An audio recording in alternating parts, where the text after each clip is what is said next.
Olá, gente, tudo bem? Eu sou a Bruna Werneck e esse é o meu esposo, André Werneck. E como eu prometi para vocês no vídeo anterior, eu ia trazer ele aqui para a gente poder falar um pouquinho sobre o nosso processo de infertilidade, né? A visão masculina do processo. Porque a gente encontra por aí vários vídeos, vários depoimentos de mulheres falando sobre o seu processo e nunca tem um homem contando do processo dele, né? E talvez vocês passem por esse processo assim como nós, né? Com uma causa de infertilidade masculina. E se você não investigou, é interessante investigar. Pode ser que o seu processo seja assim como o nosso, né? Então, gente, nós vamos contar um pouquinho sobre a nossa trajetória. Sempre que houver dúvidas, que vocês quiserem comentar, questionar alguma coisa, pode deixar aqui nos comentários desse vídeo. Pode me procurar lá no Instagram também, @enfbrunawerneck, que eu terei o maior prazer em sanar as dúvidas de vocês dentro do meu conhecimento. E aproveito já para falar para vocês, para lembrar de se inscrever no canal, de curtir, de ativar o sininho para ajudar a gente, né, a colocar essas informações aí cada vez mais para mais pessoas terem esse conhecimento e menos sofrimento durante esse processo de tentativas de gravidez. Como eu mencionei lá no vídeo anterior, nós começamos, né, em setembro de 2017, né? Isso. A nossa trajetória aí para conseguir o nosso tão sonhado positivo. E logo nesse início, realizamos o nosso planejamento familiar, até porque é a minha área de saúde da família e eu não deixaria isso passar, né? Comecei a fazer os meus exames e também quis investigar a saúde do André. Eu não engravido sem ele, nem ele sem mim, né? Nós formamos um casal, eu preciso dele e ele também vai precisar de mim, né? O espermatozoide dele precisa estar sadio e os meus óvulos serem de boa qualidade. Então, nós precisamos avaliar sempre os dois. Fomos vendo que os treinamentos estavam intensos, mas a gravidez não acontecia, né, André? E é engraçado porque as pessoas perguntam assim, mas vocês estão namorando?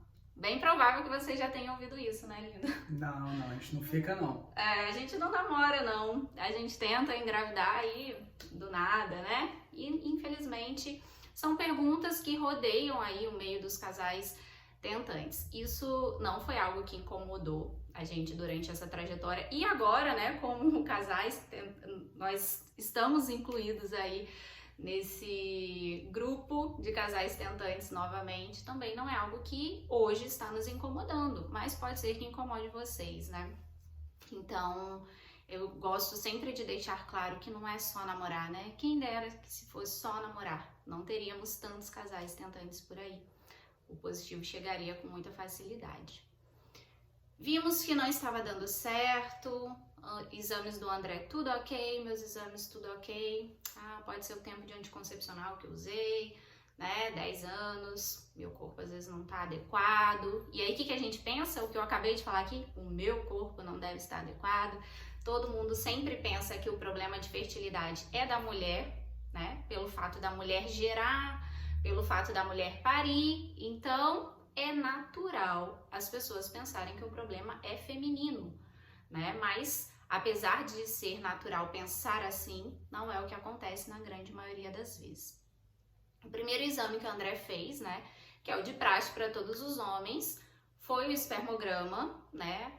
Espermograma vai analisar aí contagem de espermatozoides, a qualidade, a motilidade, né, as características desse espermatozoide, e do André estava tudo ok. Mas a gente encontra sempre uma barreira muito grande aí quando a gente fala espermograma, que o homem precisa fazer o espermograma, né? Geralmente o homem tem uma certa vergonha. Como que foi para você, André, fazer espermograma? Eu nunca tive problema com relação ao espermograma, né? Mas, graças a Deus, nunca tive vergonha de fazer o espermograma. Mas é uma situação estranha, principalmente a primeira vez que a gente foi fazer em Maceió, que era a cidade onde a gente estava morando, a gente não conhecia muito, a gente não tinha referência de bons laboratórios. Eu fui fazer um laboratório que realmente, assim, achei uma situação bem estranha, porque é algo bem particular, né? Para o homem, principalmente, né? Ter que entregar uma parte ali dos seus espermatozoides, o esperma, da gente para poder ser analisado. Então você tem que se tocar, você tem que fazer uso do seu corpo, né, dentro de um laboratório, dentro de um ambiente estranho, né? Mas depois a gente tem que analisar, acho que o resultado final, né, é muito importante, porque isso aí influencia diretamente na tentativa que a gente está tendo aí de nossa e dos outros casais também tentantes de conseguir ter um laudo, uma análise completa,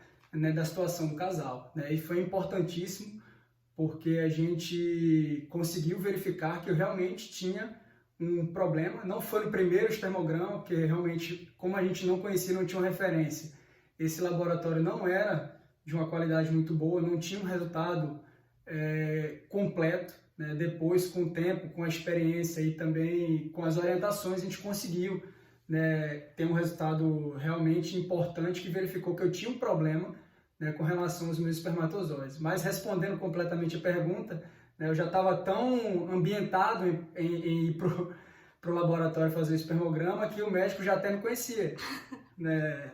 Doutor lá, era um senhorzinho de idade lá, já entregava o frasquinho, eu já ia para a sala, ninguém precisava me dar orientação, rapidinho já estava saindo colhido, né? O que aconteceu? Nós chegamos em Maceió, a nossa tentativa de gravidez começou lá em Coxim, no Mato Grosso do Sul, quando a gente estava morando lá, né? Em setembro de 2017. Chegamos em Maceió, não tinha dado tempo ainda do André fazer o espermograma, ele foi fazer em Maceió, a gente buscou a clínica mais próxima de onde a gente morava. Então, foi essa clínica que o André foi.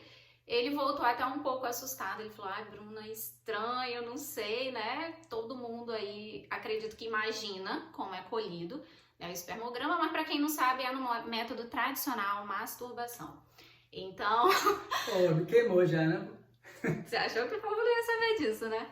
Então, gente, é na forma tradicional. Então, o homem, ele fica, né, com vergonha, ele fica receoso, ai, todo mundo que está entrando nessa clínica vai fazer espermograma. Nem sempre é assim, gente. A clínica atende, né, realiza vários outros exames e o profissional, geralmente, ele é bem discreto quando vai ser realizado um espermograma. Mas isso é algo do emocional, é algo do nosso psicológico, principalmente masculino, de saber que está indo lá para fazer a coleta do espermograma, né? Então, as clínicas geralmente são preparadas. Para quem nunca fez, tem filmes, né, André? Tem revistas, caso o homem precise dessa ajuda, né? Isso são questões particulares. A gente tá falando aqui, eu, né, principalmente abertamente, porque talvez o marido, o namorado, o parceiro de vocês, ou vocês, se tiver algum homem assistindo que nunca tenha feito, é interessante saber que é isso que vocês vão encontrar lá, né? E quando a gente tem esse conhecimento, em qualquer área da nossa vida, tudo fica mais tranquilo. Eu já sei o que eu vou encontrar lá. Então, isso facilita o meu processo. O André chegou contando, mas ele falou, não, Bruna, foi tranquilo. Veio o resultado, não foi o melhor espermograma que existe. Não foi, desde o primeiro. Mas levamos várias situações, né, em consideração. Não era um laboratório de referência, né?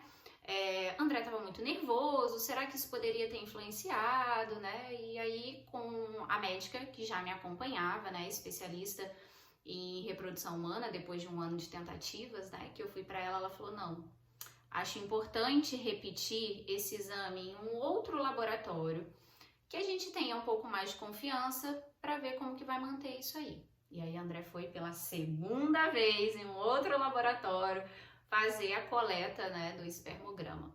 E aí ele veio com algumas diferenças, né, tinha algumas análises a mais que o primeiro espermograma não tinha sido feito, porém também dentro da normalidade, mas não era o melhor espermograma.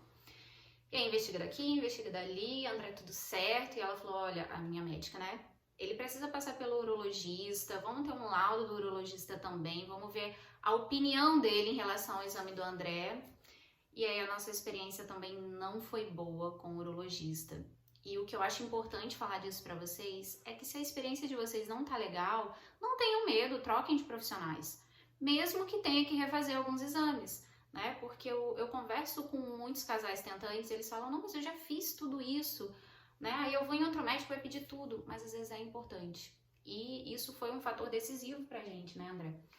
Então, assim, o primeiro urologista que o André foi, né, ele pegou o exame, né, André, mal olhou.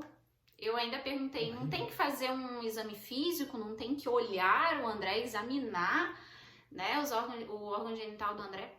Não, com esse espermograma aqui, ó, apesar dele não ser o melhor espermograma, vocês vão engravidar com facilidade. E aí nós fomos, e a luta, ó, continuando, o tempo passando, e nada, e nada, e nada.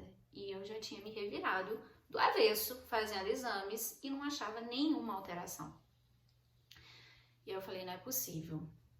Esse exame do André, para não ser o melhor do mundo, é capaz de ter alguma coisa. E aí, como eu sou do interior aqui do Rio de Janeiro, né? Meus pais moram no interior do Rio de Janeiro, nós estávamos vindo de Maceió de férias para cá. É próximo, Rio, São Paulo é bem próximo, são capitais próximas. Falei, André, o que você acha da gente ir em um urologista, especialista em reprodução humana? Bem provável que ele tenha uma outra visão de tudo isso. André, com certeza. E aí nós marcamos uma consulta em São Paulo, fomos em um urologista especialista em reprodução humana, né? Já nem lembro mais quanto tempo de tentativa de gravidez a gente estava, acho que já há mais de 2 anos. E sempre buscando tanto analisar o meu corpo quanto o dele, mas o dele nunca era satisfatório, a gente nunca ficava tranquilos com a consulta ou com o exame que era realizado, né? E aí fomos nesse urologista e a primeira coisa que ele fez, né, ele já falou, eu não gostei do espermograma do André, então vai ter que repetir mais uma vez, né, André?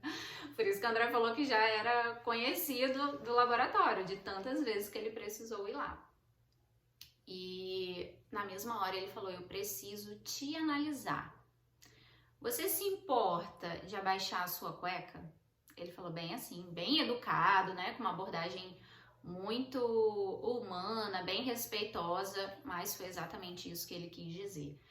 E André, sem vergonha, zero vergonha, no melhor sentido da palavra, ele topou, né? E o médico, a hora que o André abaixou, ele nem chegou perto do André. O que ele já falou pra você, André? Você tem varicocele. Só de olhar. Ele tava sentadinho na cadeira dele, calçando as luvas, ele olhou assim pro André, varicocele. Nessa hora, passa tanta coisa na cabeça, porque a gente já tinha mais de 2 anos tentando, né? Mais de 1 ano já considerado aí um casal infértil, e só de um médico que olhou, sem ao menos tocar, já viu o que poderia ser, né? A gente passa muita coisa na cabeça, né? Mas aquele sentimento de revolta, meu Deus, por que não viram isso antes? Né? É inevitável. A gente hoje entende que tudo é no momento certo, que tudo acontece no tempo de Deus, mas no primeiro momento isso não é fácil, né? Então, ele já olhou e é claro, ele foi examinar, né, André? Como que foi assim pra você ser examinado na minha frente, né? Alguns homens têm vergonha até da esposa. Como foi isso, André? Não, isso nunca foi um problema para mim, não. Assim, só corroborando ali um pouco com o que você falou, né? Assim, foi um misto de raiva e alívio ao mesmo tempo, né? Porque por que não foi feito isso aí pelo outro médico, pelos outros médicos que a gente passou antes? Né? Por que não foi feita uma simples análise clínica para ver que eu realmente tinha varicocele, se o médico conseguiu visualizar somente olhando e nem precisando tocar ali no saco escrotal para poder realmente dar o diagnóstico, né? E então assim, e alívio porque era uma outra possibilidade a ser analisada e a gente poderia mudar um pouco o foco que estava somente no lado feminino, somente na Bruna, né? E já tinha desgastado muito, tanto ela quanto o próprio casal, quanto a gente. Mas com relação à vergonha, eu não tinha vergonha nenhuma, porque eu acreditava que poderia ser, né, ali a solução, né, verificando esse problema, a gente sanando esse problema da varicocele, a solução dos nossos problemas. Então, nem me importei da Bruna estar ali. Né, sendo bem sincero, aquilo ali era uma situação normal dentro do relacionamento do casal. Né? Claro, tinha um médico ali. Então, mas a gente queria resolver o problema, então a vergonha foi passada de lado, né? Não existiu vergonha naquele momento, né? Eu acho que dentro do que cada casal tem relativo à liberdade, relativo a vergonha com relação a isso, tem que ser colocado um pouco de lado, né? Porque o objetivo maior é sanar aquela pendência, aquele problema, para a gente conseguir chegar no nosso objetivo. E é importante falar isso, gente. Liguem aí o sinal de alerta, anotem aí. Se vocês passaram, né, o parceiro de vocês passou pelo urologista e só fez a análise do espermograma, olha a importância de visualizar, né, de fazer um exame físico completo nesse homem, né? A gente só pensa na mulher, só faz toque na mulher, toque que eu digo, né, de examinar mesmo, não um toque vaginal, porque não tem necessidade disso na investigação, né? Exceto se tiver alguma lesão de colo, algo específico assim. Mas esse toque que ele fez de sentir, de analisar, de ver aquela veia, né, obstruída que estava gerando a varicocele no André foi extremamente importante. E muitas vezes isso é deixado de lado, né? Não tem necessidade, se o exame está aqui, para que eu vou olhar? E precisa ver, né? Isso foi o que resolveu, né, que deu a luz aí para a gente caminhar, para a gente continuar aí na nossa saga, no nosso caminho em busca, né, do positivo. Então é extremamente importante. Se isso não aconteceu com vocês, busquem, questionem, troquem de profissionais, porque é importante, né?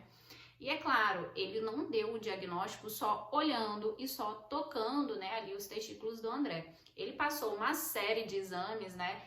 E aí André precisou fazer ultrassom dos testículos, precisou fazer outro espermograma, outras análises, né, para ter realmente o diagnóstico confirmado que era uma varicocele, que é a obstrução aí dessas veias, né, que vão levar o espermatozoide ao encontro do óvulo.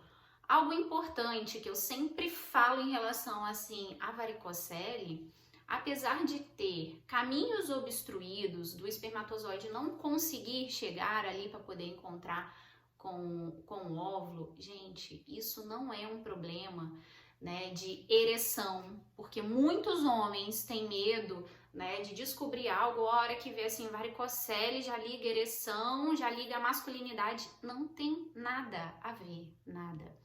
Né? Existem homens, inclusive, com ausência de espermatozoide no ejaculado, ou seja, ele ejacula, só não tem espermatozoide ali, não era o caso do André, né? O André tem uma astenospermia, então não foi uma ausência, só tinha uma quantidade reduzida, e assim mesmo era uma redução baixa, era uma astenospermia leve, né? Então, assim, isso já foi o suficiente para nos gerar, assim, anos de tentativas em vão de gravidez, né?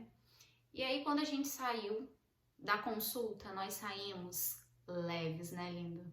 Saímos assim, meu Deus, enfim, encontramos algo. Gente, eu tô contando a nossa experiência.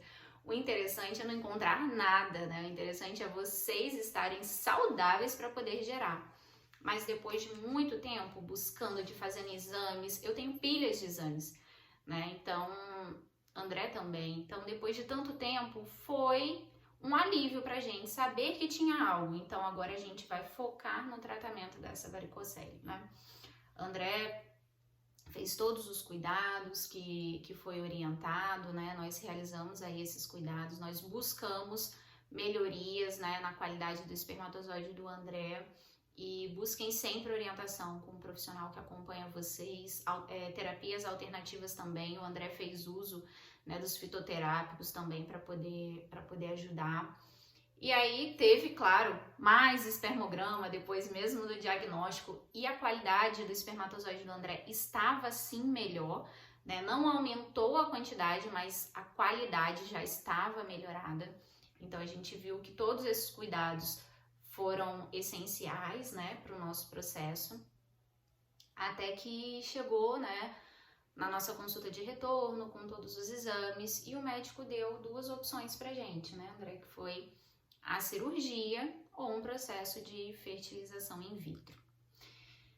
E aí, né, são duas situações, assim, que a gente precisa pensar muito bem. O que foi bom para mim talvez não seja bom para vocês, o que eu resolvi às vezes não seja a escolha de vocês e tá tudo bem, né? Cada casal vai conversar e vai chegar no momento, né, de decidir aquilo que vai fazer com que vocês continuem aí na luta pelo positivo. E já estávamos em pandemia, na época da nossa consulta de retorno. A nossa consulta foi online e eu acho importante falar sobre isso também. As consultas online, elas são tão importantes quanto as presenciais. A nossa consulta presencial, né, a primeira consulta com esse médico que nós fomos em São Paulo, foi tão importante porque de olhar ele já verificou a varicocele, mas pelo exame do André, ele já tinha falado pra gente que teria que solicitar todos os exames para analisar, para confirmar uma varicocele pela alteração. Ele já desconfiou que pudesse ser. E o nosso retorno com ele foi perfeito, apesar de ter sido online, né? Ele explicou, ele deu uma aula pra gente. Explicou o benefício da cirurgia, como seria o processo da cirurgia, quando a cirurgia tem melhores resultados e quando esses resultados não são tão satisfatórios, que foi o caso do André. O André não passou pela cirurgia. Não sei se você se recorda, lindo, mas ele inclusive falou que a alteração do André era tão pequena que a cirurgia não traria grandes diferença. Lembra disso? Lembro sim. Porque no primeiro momento nós pensamos, não, vamos optar pela cirurgia, né? Um método mais simples, um método mais em conta financeiramente, o plano de saúde que nós temos a princípio iria cobrir a cirurgia, né? Mas aí ele deixou bem claro para nós que a princípio, né, a cirurgia não seria o que ia resolver o nosso problema. Quando uma alteração, né, no espermograma ou na varicocele é muito grande, né, vindo desse diagnóstico, faz a cirurgia, as chances de ter uma resposta positiva é grande também. Agora, como a alteração do André era mínima, as chances de ter um resultado positivo com a cirurgia também seria mínima. Mas o que nós achamos interessante também nesse médico é que ele nos deixou livre. Olha, as chances são pequenas sim da cirurgia resolver o problema de vocês, mas a sua reserva, né, ovariana, no caso a minha reserva ovariana, era muito boa, então vocês têm tempo para esperar. Outro ponto importante, gente, reserva ovariana da mulher. Até quando a gente pode esperar? Né? Tempo é óvulo. Quanto mais tempo passa, menor a nossa quantidade de óvulos, né? Menor a nossa reserva ovariana, pode ser menor a qualidade também desses óvulos. Então, ele falou que na nossa situação, a gente poderia esperar. Poderia fazer a cirurgia, esperar o tempo preconizado do corpo do André normalizar e ver se a gente ia conseguir engravidar. Se não desse certo, partir para uma fertilização in vitro. Então, ele explicou tudo isso muito bem, foi uma aula mesmo que ele deu para nós dois ali na consulta online, que foi extremamente importante para a nossa decisão. E a princípio nós decidimos, né, vamos optar sim pela cirurgia. O André vai fazer cirurgia, se nada der certo, daqui um ano mais ou menos a gente começa a pensar em fertilização in vitro, mas com a esperança que tudo ia dar certo. Só que como vocês sabem, o processo de infertilidade, o processo de tentativas de gravidez não mexe só com o nosso corpo, com o nosso organismo, com questões fisiológicas e anatômicas. Mexe também com o nosso psicológico, com a nossa mente. E aí a gente começou a colocar isso na balança. Até quando nós vamos permanecer desse jeito que nós estávamos, né? E estamos hoje também. Equilibrados.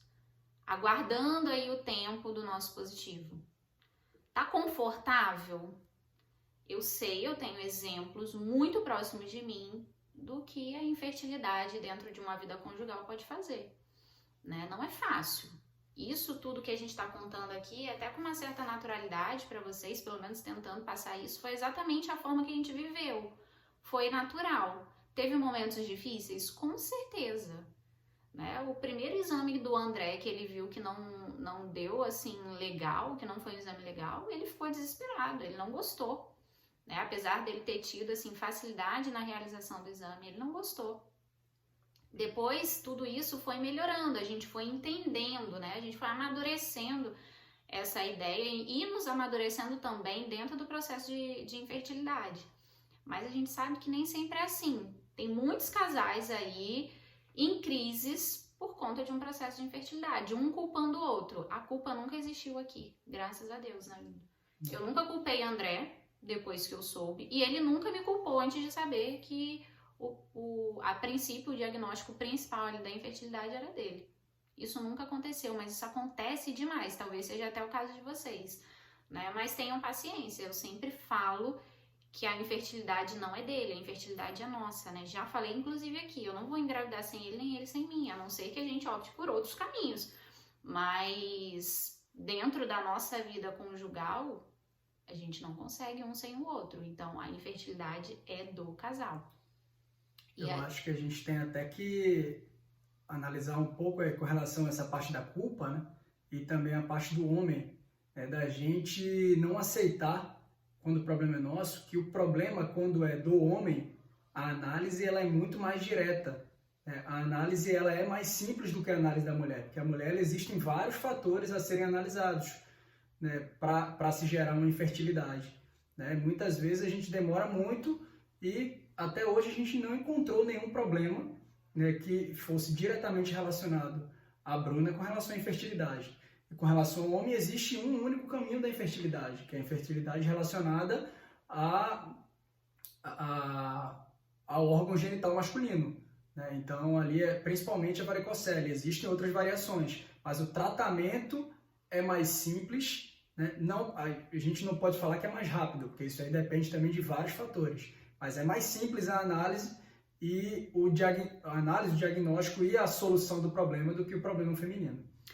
Porque na mulher pode ter problema nas trompas, nos ovários, no endométrio, né? Então são vários fatores relacionados, porque a mulher muitas vezes ela consegue até engravidar, mas ela não consegue manter essa gravidez, né? Então acredito que seja isso que o André quis dizer, né? Com o homem ele realiza ali o espermograma, ele faz uma ultrassom, né? Faz os exames que são mais simples, são menos invasivos. Claro que às vezes precisa de uma biópsia, né? Algo um pouco mais invasivo, mas da mesma forma é algo mais simples de se investigar do que o da mulher. Mais simples de se investigar também não quer dizer que vai ser simples de resolver, né? Mas os caminhos se tornam, né, mais claros aí para a gente poder seguir em busca do positivo. E aí, então, retomando, né, o que nós estávamos dizendo, nós de primeira mão optamos pela cirurgia, mas quando colocamos na balança, vimos que não era bem assim. Né? A gente não queria chegar nessa fase de um esgotamento emocional e a gente já estava quase lá, né, André? A gente estava vendo que já estava chegando ao ponto de ficar chato, insuportável. A gente sempre lidou com tanta facilidade com isso, né? Até devido aos comentários de amigos, de familiares. Então a gente sempre soube lidar com isso, mas chegou num momento que não estava legal, sabe? A gente viu que se continuasse assim, a gente ia chegar a um ponto de dar uma má resposta para alguém que a gente não gostaria, né? De ficar mal, de não querer encontrar com certas pessoas por conta de comentários. E isso eu acho também interessante falar, nós sempre falamos que queríamos engravidar. Nós nunca escondemos das pessoas próximas de nós. Então, se tem alguém próximo aqui, sabe disso, né? Quando nós paramos, eu parei o meu remédio, que nós começamos as tentativas, nós falamos para quem era próximo. A gente tá tentando engravidar. Passou 1 ano, passou 2, passou 3, nós estamos tentando engravidar. E mesmo as pessoas sabendo, essas mesmas pessoas que sabiam, faziam comentários indesejados por nós de ouvir, né? A gente não queria ouvir certos comentários. Ou seja, por mais que fossem nossos amigos, nossos familiares, a gente ainda escutava coisas que a gente não gostaria de ouvir, mesmo essas pessoas sabendo o que a gente estava vivendo, sabendo da luta de ir atrás de exames, né, de sair de um estado para ir para outro, fazer exame, né, do gasto, porque nem sempre esses exames e essas consultas nós conseguíamos pelo convênio, muitas vezes foram particulares, então era um gasto grande também, e mesmo assim as pessoas não tinham empatia e compaixão com a nossa situação. E aí a gente foi vendo, não tá pesando. olha, se o André fizer a cirurgia, a gente tem que esperar aí de 6 meses a 1 ano para ver se deu tudo certo, para depois começar um novo processo de fertilização, né? E numa nova cidade, porque a gente já sabia que nós não estaríamos mais em Maceió, nós atualmente moramos no Rio de Janeiro.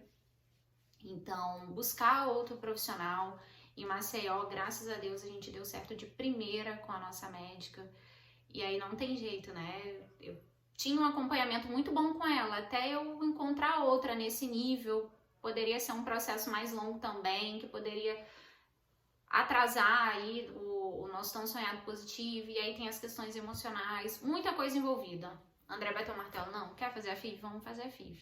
Esse foi o que nos levou a realizar a fertilização in vitro. Teria outro caminho sim, mas nós não queríamos passar por questões psicológicas que já estavam chegando lá, né? Problemas psicológicos que já estavam ali ao nosso redor, né? Querendo entrar na nossa cabeça. A gente quis pular essa parte e não me arrependo. Você arrepende, André, disso? De jeito nenhum. Então, nós começamos um processo de fertilização e que não é pequeno, que é um processo longo, né? A pandemia estava aí, então a gente teve que parar o processo por alguns momentos, aguardar, né? Então é um processo que demanda muita paciência e aí o emocional precisa estar muito bom nessa situação, porque a gente optou, né, pela fertilização justamente para pular essa parte da ansiedade, essa parte do emocional abalado, e aí vem a pandemia e faz a gente passar por tudo isso, né, para vocês verem que não tem como a gente cortar caminho, a gente teve que passar por isso, né, e aí a gente achou que ia resolver algo de uma forma mais rápida, mas infelizmente não foi rápido, foi um processo longo que a gente não se arrepende, né, que nos gerou grandes alegrias, né, com cada avanço, com cada etapa desse processo. E esse processo da fertilização eu vou falar para vocês em um outro vídeo, porque é um processo bem longo, mas graças a Deus deu tudo certo e nós conseguimos sim o nosso tão sonhado positivo, né, que foi assim a maior alegria aí das nossas vidas, né. Nós tivemos o positivo do Pedro e do Gabriel, que hoje estão lá no céu. Mas nós conseguimos, deu tudo certo, nós vivemos esse momento, infelizmente por outras condições, justamente pela pandemia, hoje nossos filhos não estão aqui, né? Essa inclusive seria a semana que eles estavam previstos para nascer, nasceram com 3 meses de antecedência, infelizmente.